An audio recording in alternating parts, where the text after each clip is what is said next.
Boa tarde, queridos alunos aí do 8º período, né? Vamos para mais uma videoaula aí, fazendo o que nos é possível fazer. Eu não tive muito bem esses dias, eu acho até que tem um componente psicológico, né? Não pela quarentena em si, também, mas pela incerteza do futuro. Isso nos agonia muito, né? Então eu nem tô assim lá muito bem, né? Vestido e tal, mas vamos pro planejamento aí. Peço desculpas pelo atraso na postagem, porque na verdade, como eu disse, eu passei 2 dias bem mal, mas estamos aí e vamos prosseguir, né? Espero que esse vídeo não fique muito grande. Eu também tô numa escassez de recurso tecnológico muito grande também. Primeira coisa que eu quero fazer é comentar a respeito daquela avaliação que vocês fizeram, que valeu 20 pontos, que vocês me mandaram por e-mail, por WhatsApp. No geral, foi bem satisfatório, vocês devem ter visto a nota no sistema. Mas é porque, apesar de ter sido uma questão de segunda etapa da OAB, estava extremamente fácil, né? Você tinha uma situação lá: Daniel, conhecido empresário de São Paulo, foi preso em flagrante pela suposta prática do artigo 3 da Lei 1521, que é a lei de ordem econômica, né? Destruir ou inutilizar intencionalmente sem autorização legal, com o fim de determinar alta de preços em proveito próprio ou de terceiro, matérias-primas ou produtos necessários ao consumo do povo. Ele estava queimando feijão, tipo isso.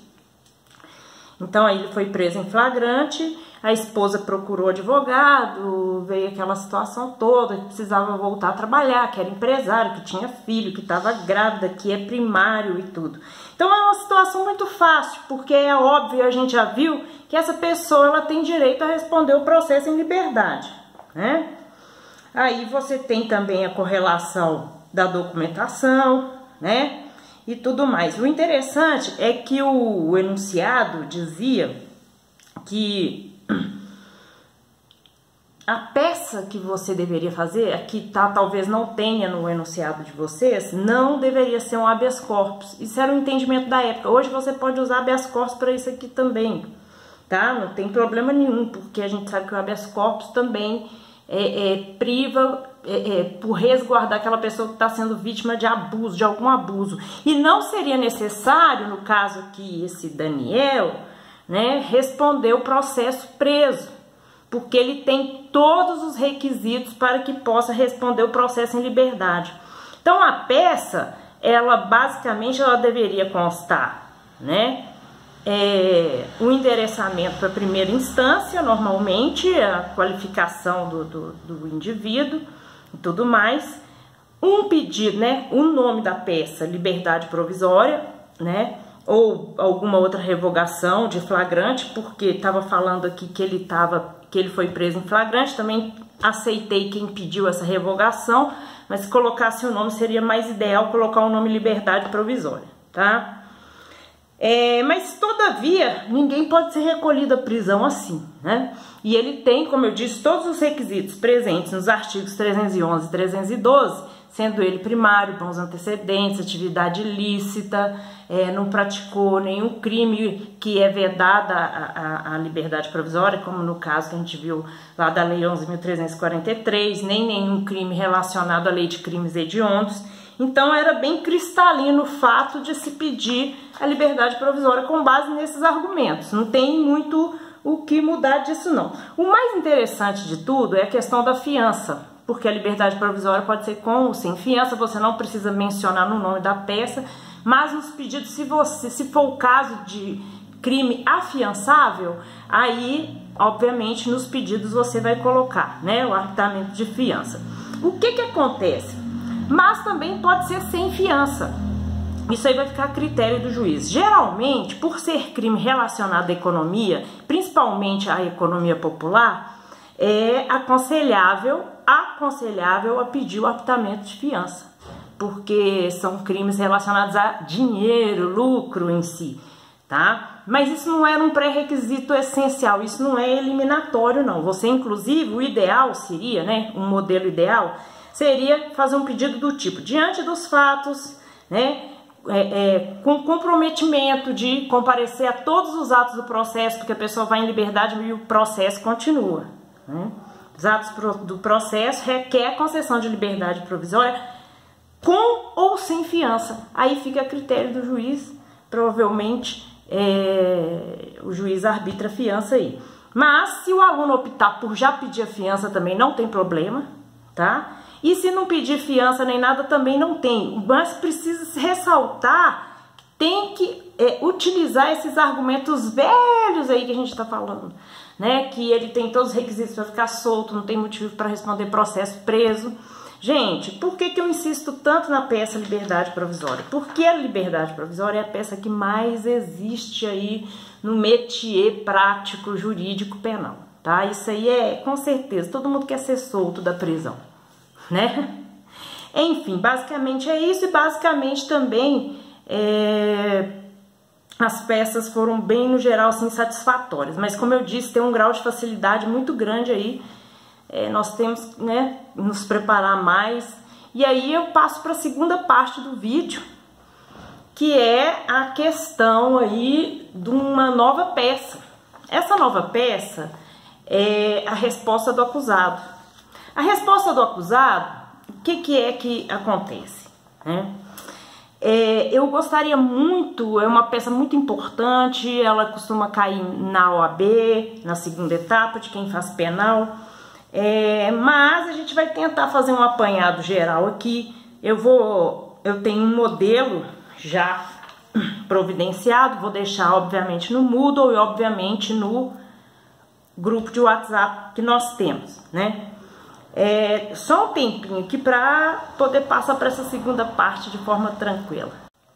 Então, né, gente, conversando mais de uma forma informal, vamos pensar no seguinte: você tem uma situação em que o indivíduo já foi denunciado, a denúncia foi recebida. Qual que é o próximo passo? O raciocínio é o mesmo do cível nesse sentido. Se tem uma acusação já oficializada, já recebida pelo juiz, aquelas pessoas que estão sendo acusadas por aquela denúncia do Ministério Público têm que ser cientificadas, obviamente, para providenciar o quê? Algo que nesse momento se torna obrigatório, que é a chamada defesa técnica. Ela é obrigatória de ser feita para poder respeitar o maior princípio aí, que é o do contraditório e da ampla defesa.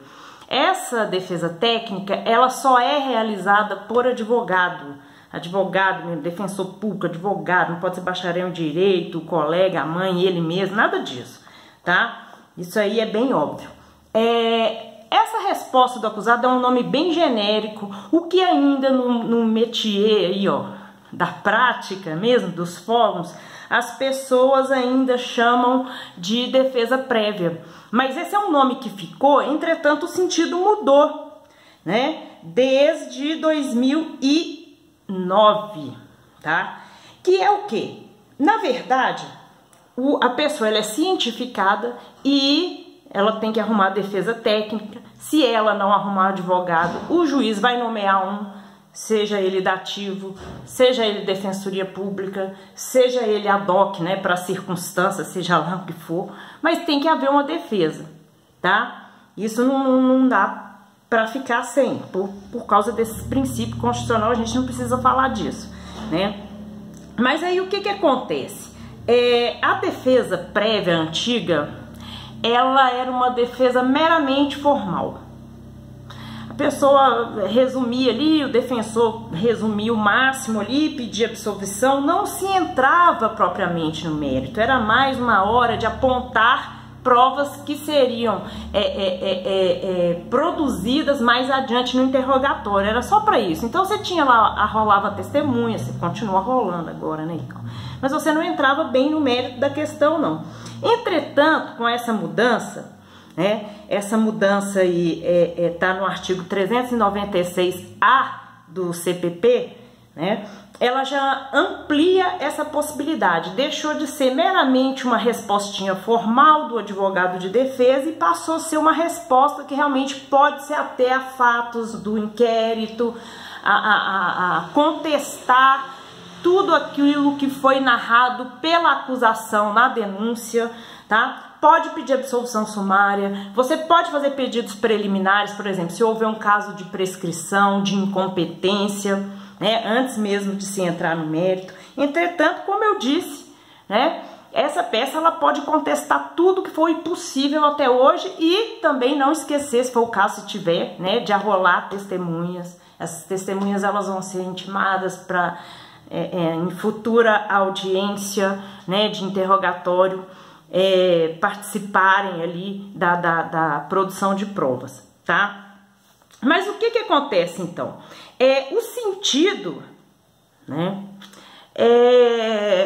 O sentido da resposta do acusado, muitos ainda continuam chamando de defesa prévia.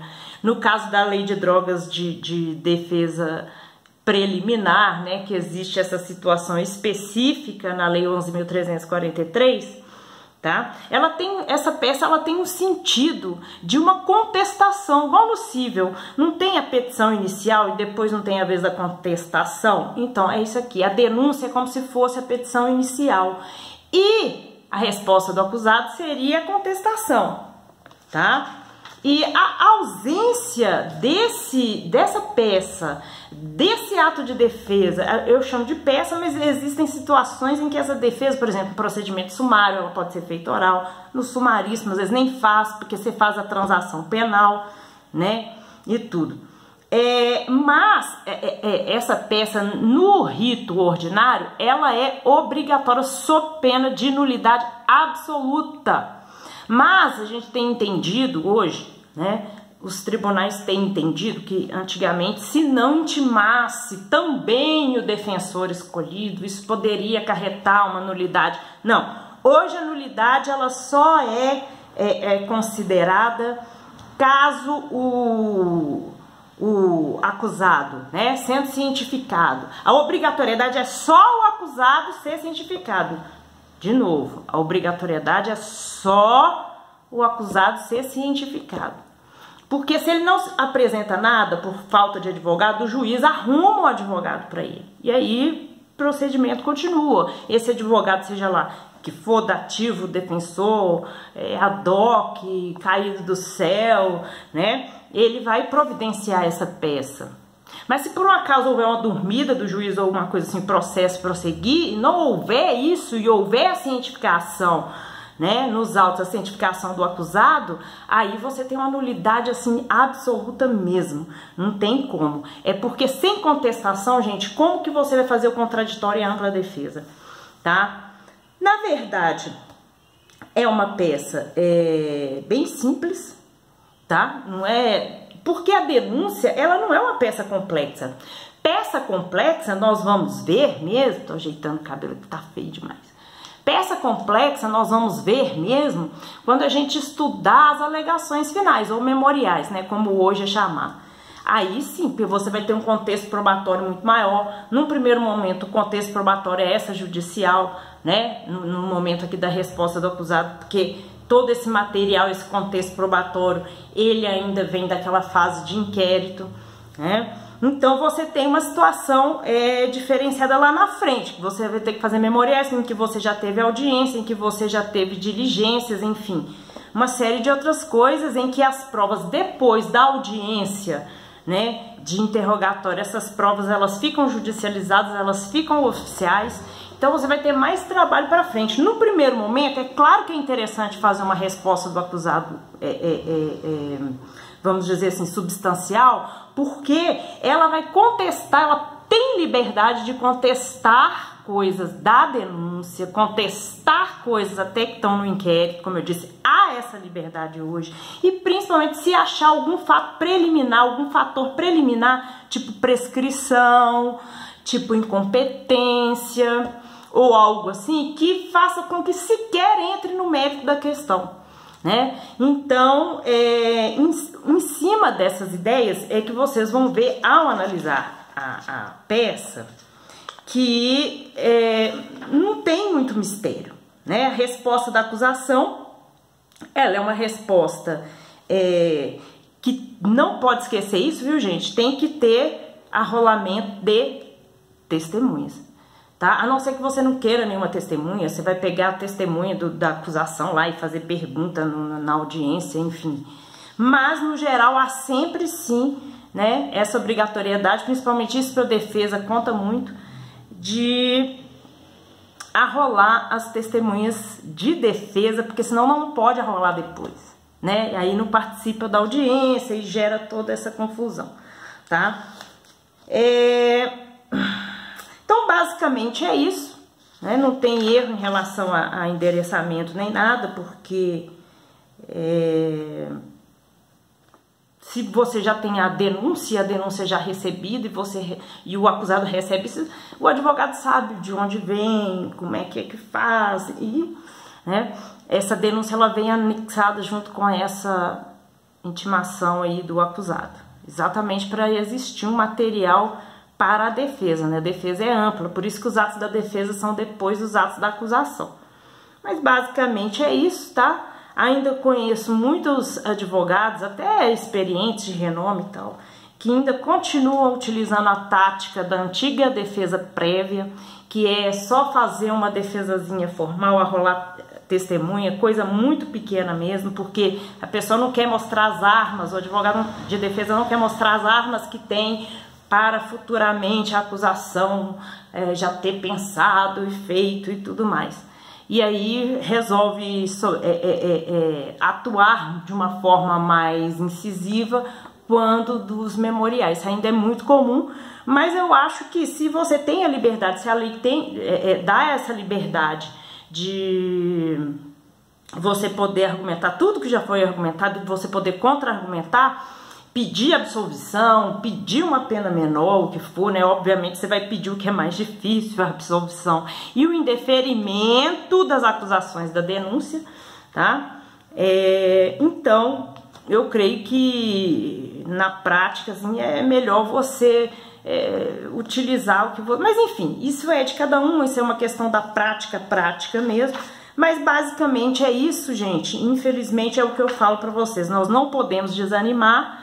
E nenhuma aula de vídeo, olha só, eu tenho uma limitação enorme, todo mundo tem limitação enorme, vai ser igual uma aula presencial, que você tem um preparo completamente diferente, em que a linguagem é outra. Aqui nos vídeos, assim, vão para o YouTube, a linguagem é outra. Mas de todo jeito, são as armas que a gente tem, né? Eu vou pedir para vocês para que façam um exercício, mas eu não vou pedir hoje não. Hoje eu quero que vocês prestem atenção aí no que nós vamos fazer em relação, né, ao que eu disse aqui em relação a essa resposta do acusado, com base na peça que eu dirigi para vocês aí como modelo, ok? Daqui a pouco é um vídeo sobre TFCC1, porque nós estamos chegando numa fase muito importante, né? E nós vamos conversar muito a respeito disso. É isso aí, para não ficar diferente,